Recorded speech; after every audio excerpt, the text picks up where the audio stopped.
Selamat malam, selamat siang, atau selamat pagi. Apa kabar kalian semua? Semoga kalian dalam keadaan baik-baik saja. Bertemu lagi bersama mahasiswa Siluman yang kembali hadir dengan cerita-cerita para pendaki. Pada video kali ini, kita akan menceritakan kisah pendakian mistis Gunung Lawu yang dialami sekelompok pendaki, di mana mereka naik ke puncak Gunung Lawu saat malam hari. Dan mereka pun tersesat dan bertemu sosok laki tua misterius di sebuah rumah kuno di kawasan Hargodalem. Jadi seperti apa kisah lengkapnya? Langsung saja ke cerita. Tapi sebelum lanjut, jangan lupa untuk like, share, dan subscribe channel Mahasiswa Siluman. Aktifkan juga notifikasinya untuk tetap update video-video terbaru dari kami. Luangkan waktumu dan pasang earphone-mu. Siapkan tempat dan posisi yang nyaman. Dan selamat mendengarkan.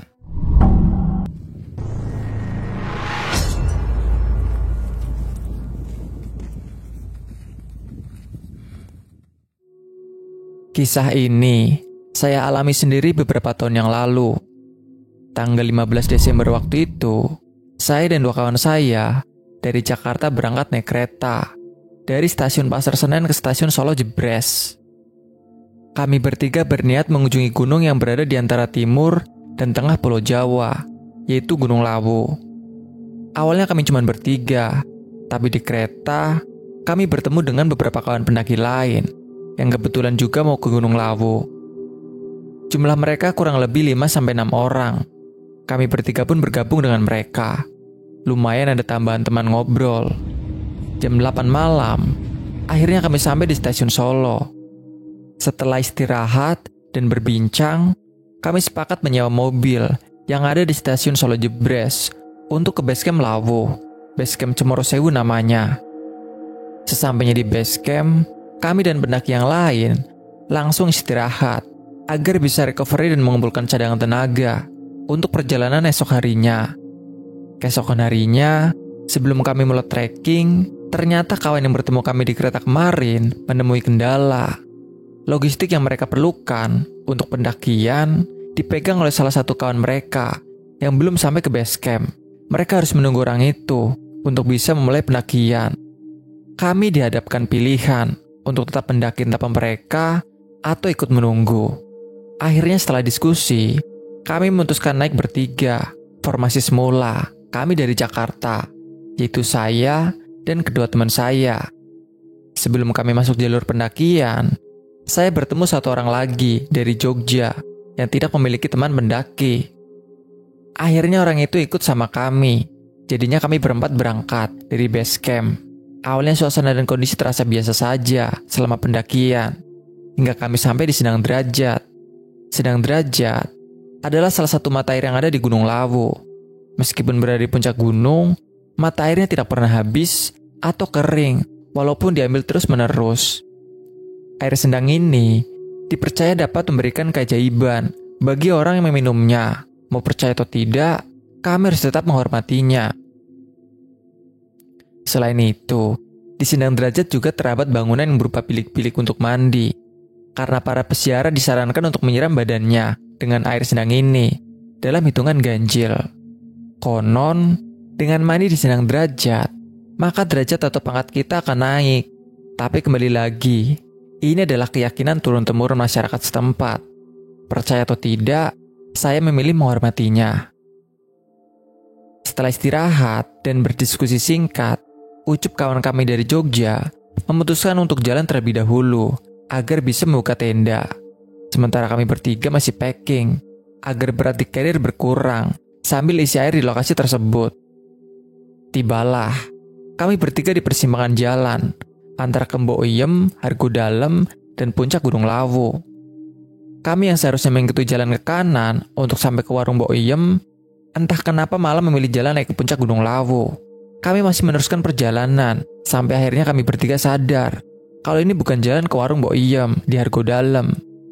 Kami baru menyadarinya ketika kami sudah sampai di puncak Gunung Lawu, Hargodumila, di jam yang menunjukkan pukul 6 sore, dengan keadaan yang sudah sangat gelap.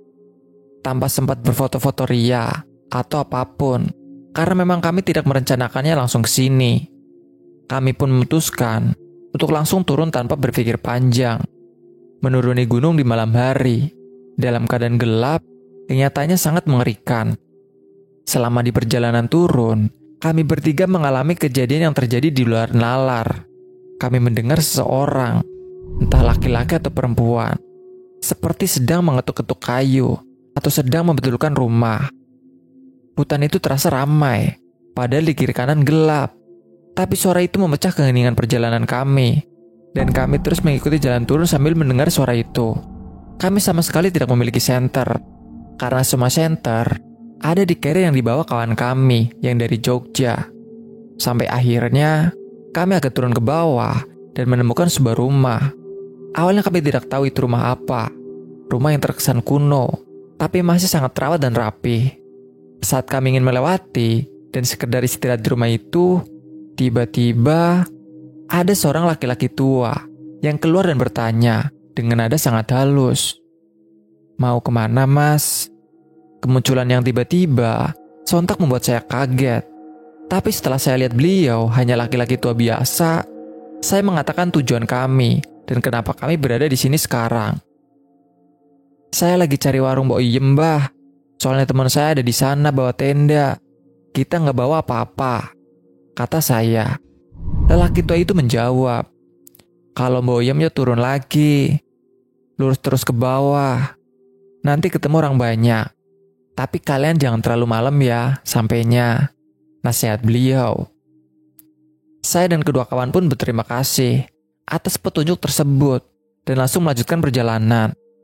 Setelah jalan sekitar 30 menit, karena yang ditunjukkan pria tua tadi, kami menemukan sesuatu yang aneh. Kami seakan-akan berjalan memutar, karena di hadapan kami menemukan rumah tua itu lagi. Kami tersesat. Kami pun melewati rumah itu, namun kali ini kami tidak menemukan laki-laki tua yang tadi ada di tempat tersebut. Dengan perasaan campur aduk, kami terus berjalan, melewati kabut yang semakin tebal. Tentunya diiringi dengan doa. Sampai akhirnya, kami bisa bernapas lega. Setelah bertemu beberapa pendaki, dan bersama-sama menuju ke warung Mbok Iem. Kami meneruskan perjalanan bersama-sama rombongan tersebut, hingga sampai ke Mbok Iem. Selama di puncak Gunung Lawu, semuanya berjalan dengan normal, tanpa hal ganjil apapun. Hingga tibalah saat kami harus turun gunung. Setelah pamit ke Mbok Iem berpesan, "Hati-hati, pikiran jangan kosong ya." Saya belum paham apa yang dimaksud Mbok Iem. Saya cuman mengiyakan omongannya dan berlalu pergi. Kami tiba lagi di Sindang Derajat untuk sekedar mengisi perut sebelum perjalanan turun yang panjang. Di sini ada kejadian yang sangat aneh.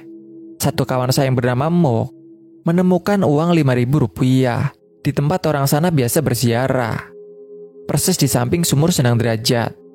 Kawan saya ini kemudian mengambil uang tersebut dan ingin memberikan ke salah satu anak dari penjaga warung yang ada di Sindang Derajat. Ketika mau memberikan uang tersebut, seketika anak itu menolak dan dia langsung berbicara memakai bahasa Jawa yang sangat halus. Anehnya, sebelum kami sampai di base camp, tiba-tiba saja hidung saya mengeluarkan darah yang lumayan banyak. Saya mimisan. Sangat aneh. Padahal saya sendiri tidak merasakan apa-apa. Bahkan merasakan pusing pun sama sekali tidak. Saya langsung berhenti dan membersihkan darah itu menggunakan tisu. Beruntung, kesadaran saya tidak hilang dan saya masih bisa melanjutkan perjalanan turun. Dan sesampainya di base camp, kami sebenarnya ingin langsung cerita pengalaman kami. Tapi karena sudah terlalu capek, kami memutuskan untuk bercerita kalau kami sudah beristirahat. Malamnya, saya memberanikan diri untuk bercerita kepada seseorang yang sedang bertugas di base camp tersebut. Awal saya bercerita soal saya yang sampai di puncak Gunung Lawu jam 5:30. Dia sangat kaget saat saya bercerita hal itu. Dia langsung melihat saya dari atas sampai bawah dan berkata, "Kamu gak apa-apa, gak ada kejadian apa-apa." Lalu saya menggelengkan kepala. "Ya ampun mas, kalau sudah jam 5 ke bawah itu, disarankan jangan naik ke puncak Gunung Lawu." Duh Gusti. Saya kaget mendengarnya. Ketika saya tanya kenapa, Dia hanya bilang, "Pokoknya jangan, takut terjadi hal yang tidak diinginkan." Setelah saya lanjut cerita bahwa saya bertemu dengan laki-laki tua di sebuah rumah kuno, kali ini dia benar-benar kaget dan langsung bertanya, "Di mana? Di petilasan?" "Itu bukan rumah, itu tempat yang lawu. Itu kamu di Argo Dalam, tempat moksonya Prabu Brawijaya," ujar orang itu. Seketika saya panik dan takut jika terjadi apa-apa pada saya, meskipun sudah dibawa. Lalu penjaga basecamp itu berkata, "Gak apa-apa, kalau niat kamu baik, kamu pasti ditolong. Tapi kalau niat kamu dari awal sudah jelek, kamu mungkin gak dipulangin." Saya langsung merinding saat dia berkata seperti itu. Syukurlah, saya ditunjuki jalan oleh beliau dan tidak mendapatkan perlakuan yang aneh-aneh. Lalu saya lanjut cerita bahwa saya dan kawan saya menemukan uang 5.000 di sindang derajat. Penjaga itu kemudian bertanya, "Gak kamu ambil kan? Biasanya uang itu untuk tumbal. Siapa yang ambil uang itu bisa jadi dia tumbalnya. Tapi boleh percaya atau enggak lo ya." Wajar jika anak itu menolaknya tadi. Setelah panjang bercerita, kami dan para pendaki yang lain langsung istirahat untuk pulang esok hari. Dan Ucup, kawan kami dari Jogja, juga pamit untuk pulang terlebih dahulu. Esoknya, kami menuju ke stasiun.